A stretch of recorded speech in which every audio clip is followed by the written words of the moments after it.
welcome back, friends. I have Bob Pruitt with me today. He is a chair for the C12 Forums, used to be C12 Group, and used to be an attorney at ADF, and you guys are in for a treat. He is one of the wisest guys that I know. I have been blessed by his wisdom immensely over the years, and I know you guys are going to glean so much from this. So I will quit talking, and Bob, I will turn it over to you. Go ahead, if you don't mind. Tell us a little bit more about you, kind of your journey to this point, and what you're up to now. Well, thank you, Whitney, and what an honor and a pleasure it is to be with you and your viewers today. The Lord, fortunately and graciously, has been my shepherd, throughout my career. And my career started as I thought I wanted to be a civil litigator. So you prepare cases, go to trial, and every now and then you go actually get to go pick a jury and try it to our peers. And so that's what I thought I wanted to do. But it's a way to, let me say, make a living, but with the required hours and commitment, it's a hard way to make a living, at least for me. And so I went to a program. It was called Walk to Emmaus, and we can talk about that another time. But what a wonderful weekend! And the Lord really set my path on that. That it wasn't what I was doing. I wasn't being the husband and father, even employer that He wanted me to be. And so soon after that, I went in house, and they it's called a senior counsel for a large independent automotive distributor. And so I did that. And then was in that role probably about 5 years or so and really enjoyed it and had a good work-life balance as the Lord had planned. And then he kind of feel like I was led to take a this general counsel position for international chemical manufacturer, also was in the automotive sector. And I was in that role for approximately 6 years. We had a executive management change, and I was named president in that role for about 10 years. And one of the important lessons that the Lord taught me, and he blessed the socks off our company, a value during a 10-year period there. We went from $350 per share to $33,500 per share. So he really blessed us.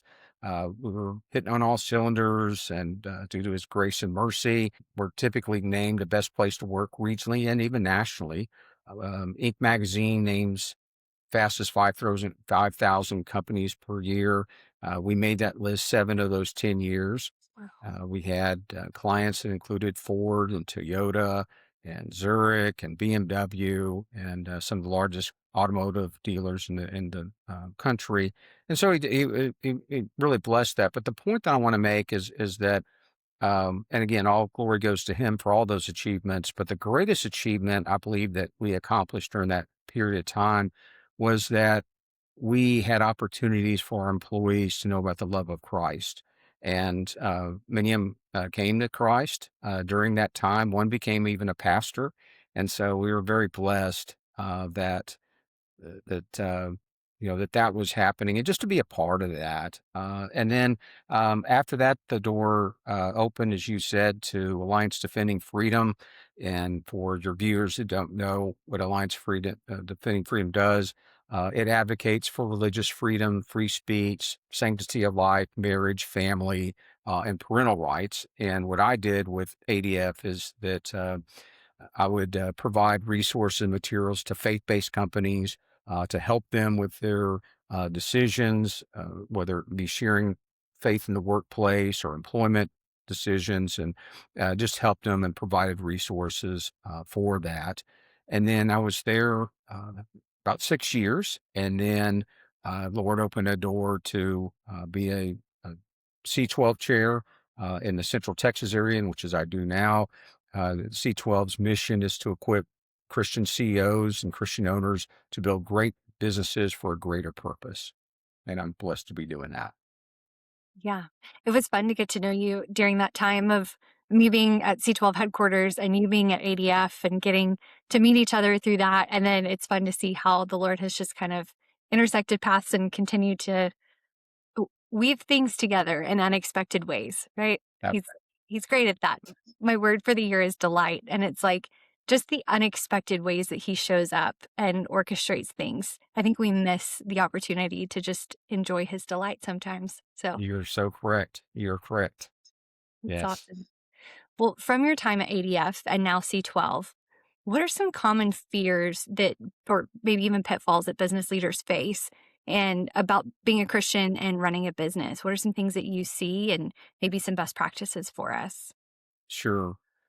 First of all, I want to say that, you know, helping run a business, whether you're, a C-suite or a manager or just wherever you're at, um, in that role is a lot like our walk with Christ. And what I mean by that is that it's a journey.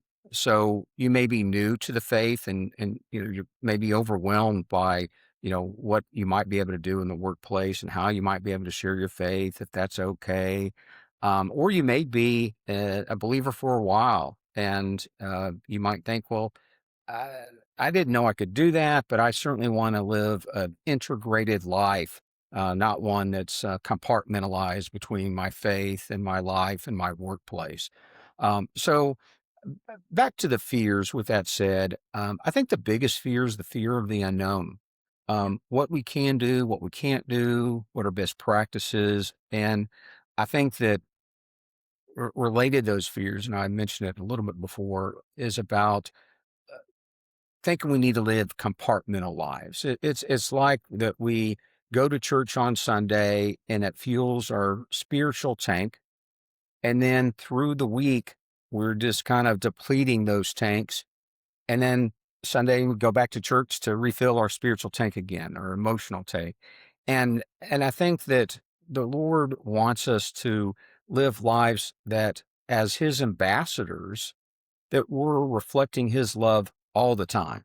So, yes, at work, yes, at church, yes, at HEB, wherever we may be, we need to be reflecting Christ's love to others.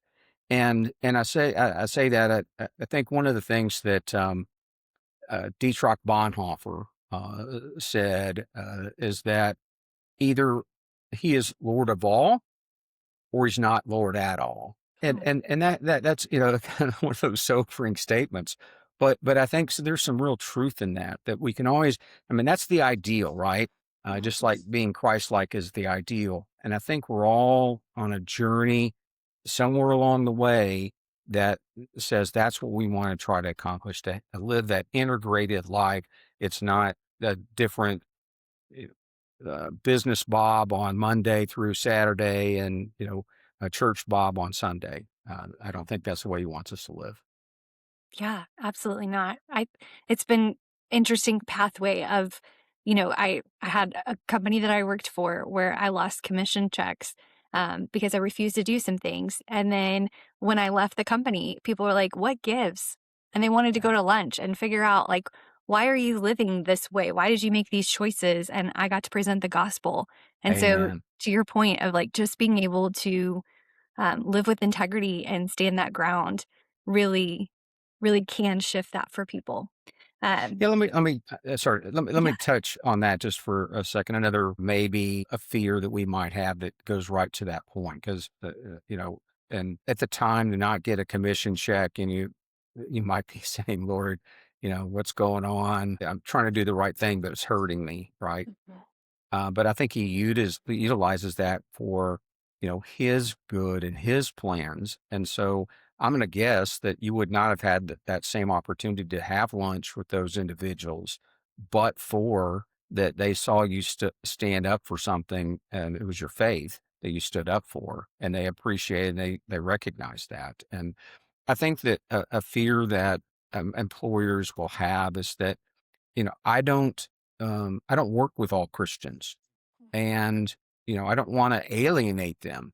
I don't want to turn them off. And I think your point is, well, it did just the opposite. They, were attracted to that. And so I suggest that if you're going to be a leader in the workplace or in other places, you lead with integrity, dignity, love, and trust. And then Christ like leadership we want to earn trust and we want to build engagement, even in diverse workplaces. Absolutely. What about those who feel like it might be illegal or there's boundaries in the workplace? They have fears around legally sharing their faith in the workplace. What does that look like? Yeah, that's great, and there is a lot of that. I one of the things I did at ADF was I'd travel around and different conferences and meetings, and would sometimes ask that question: Who thinks it's legal to, let's say, serve communion in the workplace? And I would get quite a few. I would say typically about half. Now we're talking about business Christians that have enough, you know, moxie that they're there at the conference or not still at the workplace. But they would raise their hand and say, I don't think that's legal. And so, a lot of it is trying to educate and provide information to them to say, hey, you can do that. And there's kind of a background to that. And I think part of that background is that we've always heard about this concept of separation of church and state, almost like that's plastered there in the Constitution or its amendments. And it's not. Now, what the founding fathers did create is what we call an establishment clause. And what that prohibits the US government from doing is establishing a religion. And what that was in response to was back in the 1700s and before, to be able to conduct business and all that, you had to be a part of the Church of England, which was the government's church. And so that's what they were trying to get away from is to establish inside the government a church. And so I think it's been wrongfully applied, that concept, to throw out, for example, the 10 commandments in the schools or prayer in the schools and the courthouses. And I think that misconception extended to businesses. And so businesses, come up with, well, the government can't, have the 10 commandments, then I must not be able to, talk about that or talk about my faith in the workplace. And we'll talk about specifically what are the recommendations and best practices for that. But I think that, the concern about, well, I might be sued. And here's something I think we all need to get real with, and that is that in our society, yes, you can sue a sandwich for not having enough mayo on it. I mean, it's unfortunate. So you can sue anybody for really any reason. So we need to kind of get away from that. And then you can have lawful activities, faith activities at work, have a workplace counselor, prayer meetings, Bible study, serve communion, and we'll talk about how to do that in a little bit. Yeah, I love that. There's so many things like being at the C12 headquarters for a little bit, and I'm sure you see this too. I've seen people grow in that courage of stepping into that. I remember there was a restaurant owner when I first started there that was terrified to take this stand. Like he'd become a C12 member. He was terrified to start putting it out there. And I think he started with like maybe something really small, like printed on the napkins. And then eventually he had like this thing behind, like this whole wall of scripture behind the checkout. And I think what we miss is we live in a very, I don't want to say controversial, like outspoken period of time where people are very adamant about what they believe in, right? But for whatever reason, we as believers shrink back instead of stepping into and owning that place. But there are people who are aligned with us who would gladly back and support an institution that's saying, I am proudly Christian and I believe this. But I do think there are fears because it's what the fear of, can I get sued over this? What if I do something wrong? And I know we've talked about bylaws before. I'm sure we'll probably get to that at a later question. But to kind of keep this conversation going, what are some safeguards that we can put in place to avoid pitfalls and kind of keep us out of that legal trouble? You brought up a restaurant, so I just thought I'd mention this. Yeah. Um, In-N-Out Burger, for example, and they're a franchise from California. And they have, if you look underneath the cups and, on some of their wrapping, they'll have like John 3:16 and Jeremiah 29:11 and the verses. Now they don't spell it out too much and all that, but I mean, that's what they're doing, to progress the faith. And so, I think that's, and you would have, let's say Chick-fil-A goes a step further. So they're closed on Sundays. And so I, applaud companies like that that do that. Hobby Lobby, very popular around here.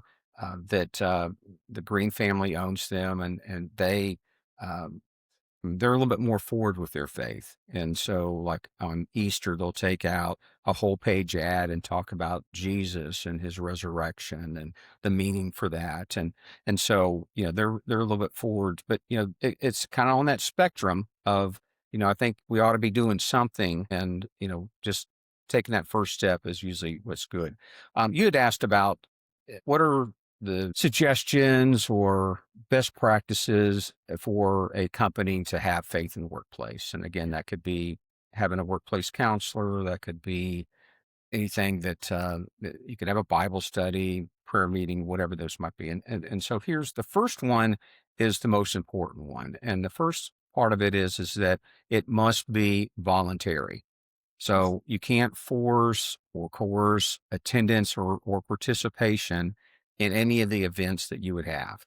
I'll talk about kind of what that can look like, meaning from a not what not to do standpoint. And so there's a construction contractor, I think is in North Carolina, and he was filmed by one of his employees. He gathered everybody outside and he said, "We're going to pray. And if you're not comfortable praying, you can step out, but keep on going because you don't have a place to work here." So he was basically saying, if you're not praying with us, you can't be employed by us. And that's what we're not talking about not doing. Any activity like that needs to be voluntary. And there's several ways to look at that. And I'm thinking, we're typically thinking as from a perspective of we're Christians and we want to share our faith with others. They may be Christian, they may not. But let's change the scenario. And let's say that you were employed by an organization that, let's say, this might even be, some hot fodder today, but let's say they were a Muslim led organization. How would you feel as an employee to be forced to pray to Allah or to read the Quran? Probably not very. And so kind of keep that perspective in mind. And another one too, to kind of keep in mind with all this, because some people try to, get out what I call over their skis and they're on fire for the Lord, which is fantastic. But, how that they provide that or give information to others, it's important of how they do that. And again, under the blanket of being voluntary. Along those lines, let's say that how effective would your ministry be if you're trying to force, again, not because you're not on passion and on fire for the Lord, that's fantastic. But how is that received if it's being forced on you by threat or coercion? Probably not real well. I mean, I don't think there's a lot of conversions out there that are based upon threat or coercion. So I think we just need to keep that kind of concept in mind. And then we need to also remember that when we talk about this, it implies the whole gamut. So let's say that you were overseeing a customer service department, and you had Mary and you had Sally, and Mary was, man, she was at the Bible study. She was even leading some. She was just very faithful at the workplace. And let's say the other person up for the supervisor role was Sally. And Sally's agnostic and she doesn't get involved in any of the Bible studies. Well, you can't use that reason for choosing Mary to be that supervisor over Sally. You're going to need to choose a non-discriminatory reason beyond that. Because if you're promoting Mary based upon, her faith or her faith at work, that's not a legal ground in which you can do that. And so you need to be careful. And that's um, kind of talking about how this voluntary situation can work out in a situation there at work. Yeah, I love that. I think another component of that is trust. That we hear this all the time. Trust is a huge leadership component of allowing our team the safety to feel like they belong, they're understood, they're safe. with our team or within our teams. But to your point of kind of that voluntary nature, I recently shared something with a friend who's going through a hard time. And it's an influencer that I follow. So I sent her this reel. And in my head, I'm thinking, gosh, this is solid. I trust this person. I believe this is biblically aligned. This friend is not a believer. And she was like, well, that's cool for you, but like, Yeah. no, I'm not interested, And so I Right. think to your point of like keeping the right lens, like I was like, oh, I trust this person, they're aligned with me. I'm sharing this because it's something she's going through. And it's like, I don't know this person. I trust you, but I don't trust them. And OPS, it's not really in line with my value system at this point. So thanks, but no thanks. Right. Right, right, right. And I think that that's I'm sure that you showed this person respect and dignity and love and trust, and that it probably would not be best if you try to force, as you did, Right. and your thoughts and beliefs on her. So the second aspect or component of this, and this isn't the first one is legal. The second one is best practice, and that's providing notice of the event. So let's just say that you were going to have a Bible study and you were going to have pizza in the break room on Friday. Well, I'd recommend you send out that invite to everybody because it's important to make sure everybody knows that they're invited, that this isn't just for a select few, it's just everybody. And then they understand that they can or cannot participate, and their participation or their attendance in no way impacts their employment. And I'd even have that in that email that you'd send out. And you might say, well, we've got warehouse workers and they don't have access. Everybody doesn't have access to emails. Then I would say, fine, put that posting of that invite in a break room or wherever the other legal notices are required. And that way everybody has notice of it, which is great. And then if they want to attend, don't want to attend, they see it in writing that it won't impact their employment or employment benefits. And then the third thing that I would suggest is that you conduct this activity off hours. So before work, during a lunch break, after work. And there's two main reasons for this. And the first one is that it emphasizes the voluntary nature of the event that we're talking about. It's so important. And then two, I think it lessens the animosity between your employees. And I'll give you an example. So let's go back to that customer service department. Remember, we had Mary and Sally. Well, let's say they also work with Joseph and Stan. And then let's say that you want to have a Bible study, but you're thinking, man, it's better to have it during the day. Let's do it at 10 a.m. So instead of doing it at noon on Friday, the lunch break, we're going to do it at 10 a.m. And you're thinking, that's a great idea. Well, here's a problem. You have to go too far to think about this. So let's say that, let's just by using their names, Joseph and Mary go to the Bible study at 10 in the morning, right? And let's say Stan and Sally don't. And you can only imagine the conversation that they may have. First, they might, say, man, I don't know about those Bible thumpers, Mary and Joseph. I don't know I don't agree with what they talk about. I think they can be so hypocritical, those Christians. And, on top of all that, we've got to watch their phones and their desk while they're getting to, play around there at their Bible study. So you can see already you're kind of pitting one against the other, whereas you have it during lunchtime, it's off hours and it's volunteer and you can go to Chili's if you want to, or stay and have pizza. Another thing about the pizza while I'm talking about it is that allow people to come in and get pizza if they want and take it back to their desk or go to a different break room. Don't have it. Well, you can only have pizza if you're going to listen to Bible study. Don't do that. And so that's important to make sure you're creating good boundaries for your employees. And then the fourth is if you're going to have any activity, and Whitney, you had mentioned this a little earlier, is that you want to have somewhere in your bylaws or somewhere in your corporate documents a statement of faith. And there's good examples of that. If you go to, and maybe with the recording of this, Whitney, you can provide the website, but adflegal.org /corporate affairs, and it'll take you to, you put your information in, and you'll get a free PDF of the workbook called Faith in the Workplace. And in Appendix A of that, they have examples that you can actually go and cut and paste and use in your corporate documents. Basically, what that just says is that the owners of ABC company, have faith in Jesus Christ, and we utilize our faith in decisions we make for the business, something along those lines. Why that's important is this: is that we were talking about Hobby Lobby a little earlier.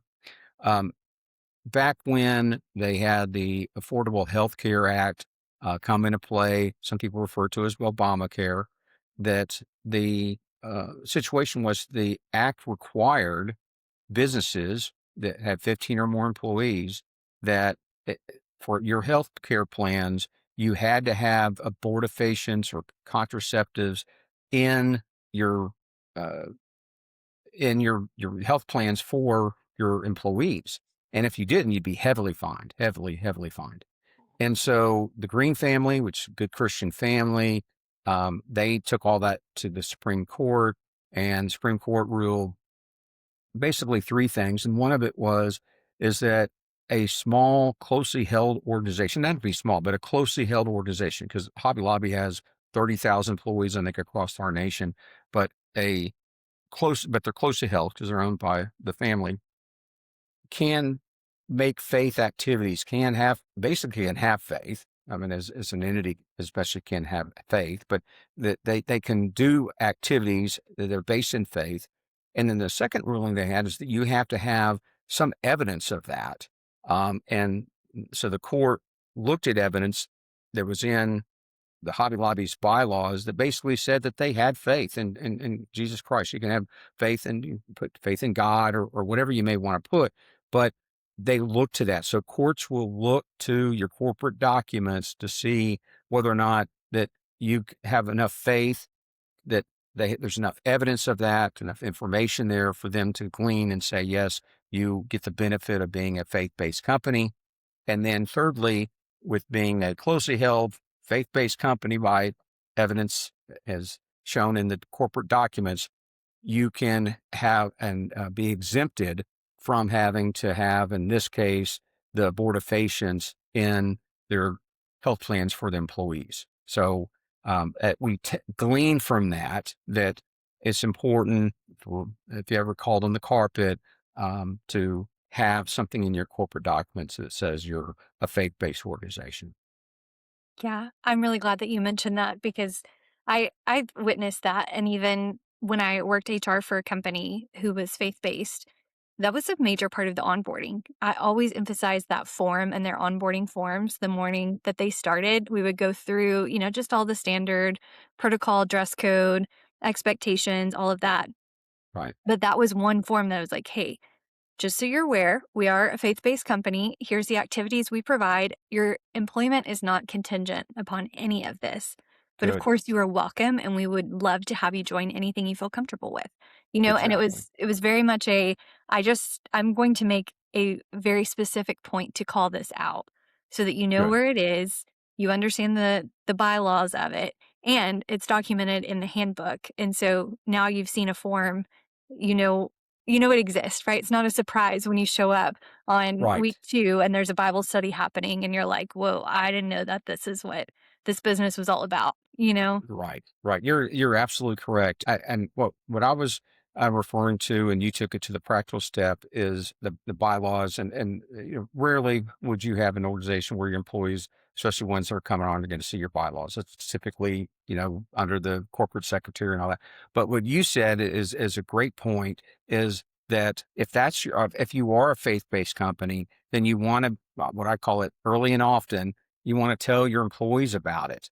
You want to tell the candidates before they get there about your faith, because then there's no surprises. And again, you reinforce that.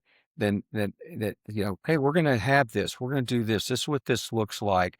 And but there's no requirement for you to be there, and it does not impact your employment. Does not impact your benefits, and that's so important to have, like in your workbook if you have a workbook, or at least in the dialogue you have with potential candidates and new employees. And it's not even a bad idea to remind old employees that Right. this is who y'all are, because you have every right to do that. But what you're trying to avoid here is, well, wait a minute, what? I didn't know they did this, and no, we remember we talked about this at your interview, and we talked about this when you onboarded with HR.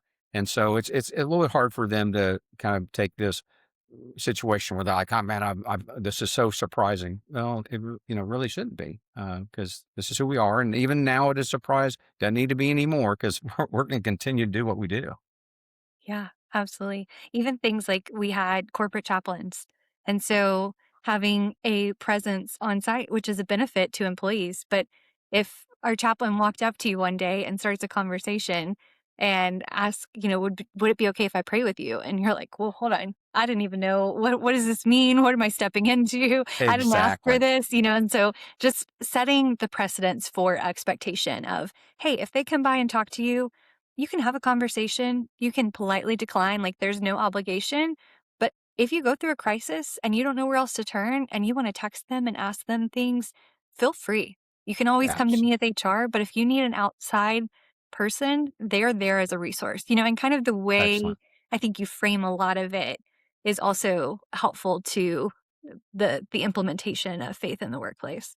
Right. And it's you touched upon, it's so important for organizations and companies to manage expectations. And that's typically where, things go awry, is that you didn't set, hey, this is what we do. And it could be about faith, may not even be about faith, but managing that expectation is so important in whatever you do as a business, and then managing that, and letting them know they have an outlet for any issue to go to HR or their boss, if whatever it's appropriate. But yeah, that's an excellent point. Awesome. Well, shifting gears a little bit, unless you have anything else you want to add to this one, there's a question that I love to ask on the podcast, which is, what is a fear limiting belief or obstacle? We've been talking about obstacles in the workplace, even obstacle that you have had to face, and maybe some ways that you've worked to overcome it or how you're fighting it now. Yeah, excellent question. So I think one of the limiting beliefs that I had was, and it was probably just the first part of the journey, about keeping separate my faith life, my work life, and then my personal life, and keeping those separate.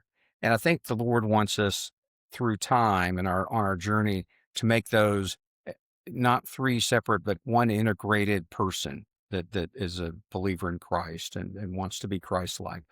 So I think my first limiting belief along those lines was that I felt like that, well, yeah, I'm an attorney, and I can see where, God's blessed me with some gifts, but really to be called in as a profession, that's really up more for the pastors and the preachers and the priest, and I can do what I can, but I'm not like a saint or ambassador like they are, and as I have matured in my belief that is not true. Yeah. That we are saints. Sometimes that's kind of hard to, like, well, I just did that or just said that, and that's not very saint-like. Well, okay, but we have Christ that forgave us of all our sins when He went to the cross.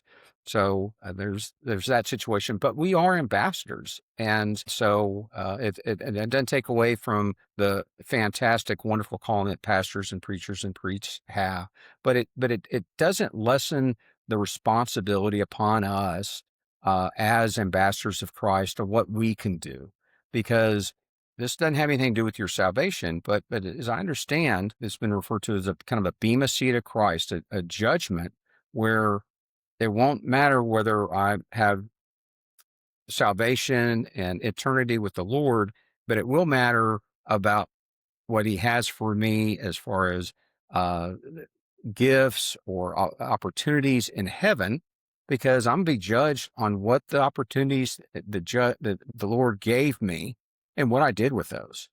And so, I think we have kind of that obligation that the Lord has upon all of us, that we have a responsibility. So yes, it's wonderful gifts that we get, but it's also the responsibility that we have as Christians, as his ambassadors, to make sure we're doing the right thing. And so, I know a lot of times if someone cuts in front of me, like in traffic or something like that, I have to remind myself pretty quickly.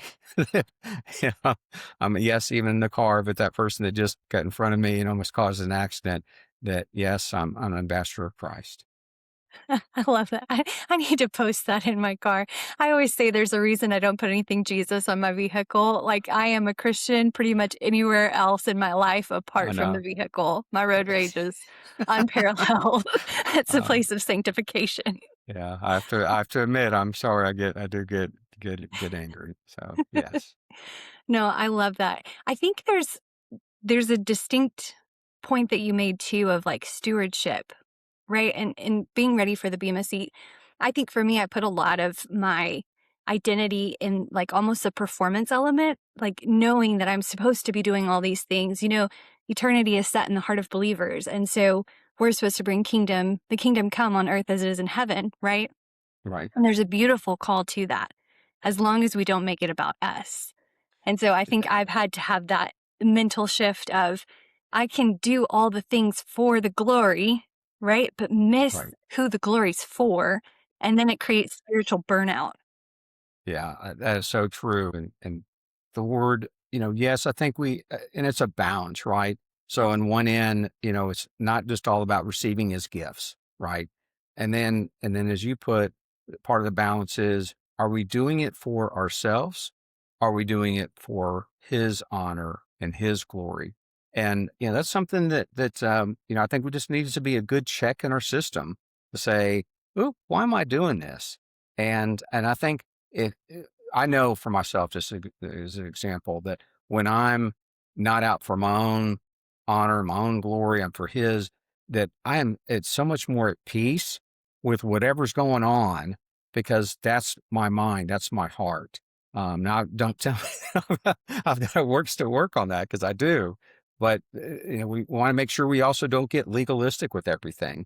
Yeah. Yes, here's an attorney saying don't get legalistic, but um, but it is. It's a heart matter, and that's why it's so good that our Father is patient with us, and He loves us, and He wants the best for us. Yeah. So good. Man, we could sit on that one for a while, but We could, I know, we I sure can could. unpack that because, gosh, the Lord has just been, He teaches me a lot all the time. I feel like this podcast, I'm always like, here's what He's teaching me this week. But it's like, it's a never ending growth cycle of here's where I'm growing you. And this is one of those areas right now is stop performing to earn the approval even of man or God, and really just sit in the fullness of who He is and let that be sufficient. And then whatever He calls me to apart from that, His presence is going to be there. The peace will be there. As long as it's in my striving, I am fighting. I'm burnt out. I'm angry because things aren't going how I want them to. It's like, Yes, just sit and yes. simmer. He's got it all taken care of. He does. He does. And again, it's hard. I mean, we've all been there. And and we land up there tomorrow in that same situation. And so we've all been there, but again, he's so patient with us, and he loves us so much that that's okay. Yeah, Our struggles are okay. He can probably handle it, I'm guessing. he can. He can. I'm learning though, this is super digression, but I'm learning there are two sets of people. There are the people that when struggles and trials come, it just really draws them to their knees and they're like, thank you for this trial. I'm growing closer to you. I'm surrendering. And then there's the stubborn breed like I am who's like ready to duke it out. Like when things are good, I am all in. I'm like, let's go, Jesus. Let's storm Yeah. the gates of hell. Uh, But when things are bad, I'm like, what are we doing here? yeah. Yeah. I'm just ready to Yeah. fight. Yeah. I don't know. I'm probably a little more the latter than the former, so I'm there with you. But you know what? He created us with a fighting spirit, and so again, I know that, and you just think about in Psalms where David at times, I mean, the man after God's own heart, right? But at times, I'm thinking, man, he's being pretty bold in what he's saying to the Lord. I mean, we're talking about the Yeah. Creator, but I think the Lord, can handle it and probably, appreciates the candor and appreciates that's where our struggle is. Lord, I'm struggling. I'm upset. I had a good friend of mine that young infant daughter passed, and they're devastated. And he said, I'm angry with the Lord, and I said, I understand, and I hope that you're praying yourself out of that situation, but I think the Lord can handle it, and He probably appreciates your honesty, and that's where you're at. Yeah. I think back to Job in that too. Like Job's entire world imploded in the span of probably like 3 hours, It Right, was like everybody just one after another, "Here's the next devastating news," and I've been in a season that has felt a lot like that, and it's like the enemy knew what he could throw against Job, but his goal was to get Job to renounce God, and he never that's right, went that far. He had his that's right. moments where he was angry, that he, dealt with his friends, he dealt with God, in that raw honesty of just pain, but at the same time he never went so far as to lose the reverency of who God is and renounce him. And I think that's the key. Amen, amen. Very well said. Well, I know we're kind of at time. So just from your position and all the different roles that you've held as a coach now, helping Christians just to thrive, what advice would you give to other Christian entrepreneurs? Thank you. It's an excellent question. So, the first thing I would look at our world and so broken is that we're just really constantly in prayer. Paul talks about pray without ceasing and just, any little thing. Someone cuts in front of you there in traffic and I've used this to help me. I start praying for them versus, I don't do it all the time. Okay. But I'm so much more at peace when I do. And then the other thing is that there's wisdom in counsel of others. And so if you have business issues, because I think one of the things about being a leader, especially a Christian leader in our world, in a business organization, is that it can be lonely. You don't have a lot of opportunities to share what's going on, especially at the workplace. So it's not something you can go to your small group and say, I've got this issue. Let me unpack this for you. And let's spend the next 30 minutes talking about how I can, from a biblical or prudent standpoint handle this. We don't have those opportunities. So I highly recommend that you reach out to Christian business coaches like yourself, Whitney, or, if you're looking more for an advisory group of other Christians, maybe C12 and myself, but do reach out because the Lord has these organizations and these companies and these coaches to assist you, to help you. And I would certainly recommend taking advantage of that. Yeah, absolutely. We were talking about this a little bit in the pre-show of I had somebody that we were at coffee recently and he was like, "Do you know why I keep coming back to you?" And he was like, "Because you understand the nuance of entrepreneurship, you understand business, and you understand faith and how it all integrates together." And I think finding, to your point, finding those people, I have a great community group, but they don't understand entrepreneurship. They understand Exactly. business, they understand Jesus, but the integration of all of those pieces is really unique. And so It, I would even say if you are a business who is just really thriving and it's part of the C12, like 2 million or more in revenue, 10 or more employees, C12 is a phenomenal organization to get involved in, have that peer advisory group and the sounding board like Bob or others. So, depending on where you are in that spectrum, if you're getting started, I would love to help you. But if you are kind of progressing past that and you need a sounding board, yes, I recommend C12 or any type of coaching if you're really struggling with that. So, to that end, Bob, if they are like, yes, that's me, how do they get in touch with you and how do they take the next step? Sure. Thank you so much for this, Woody. So my email address is bob.pruitt at c12forums.com. That'd be the best way to get a hold of me. Perfect. Yes. And all of that will be linked in the show notes that we've talked about today. So, Bob, Great. thank you so much for who you are, for using your gifts and talents to bless other people and to share the wisdom that you've gleaned. I so appreciate you and I appreciate you making the time to share your insights today. Likewise. Thank you, Whitney.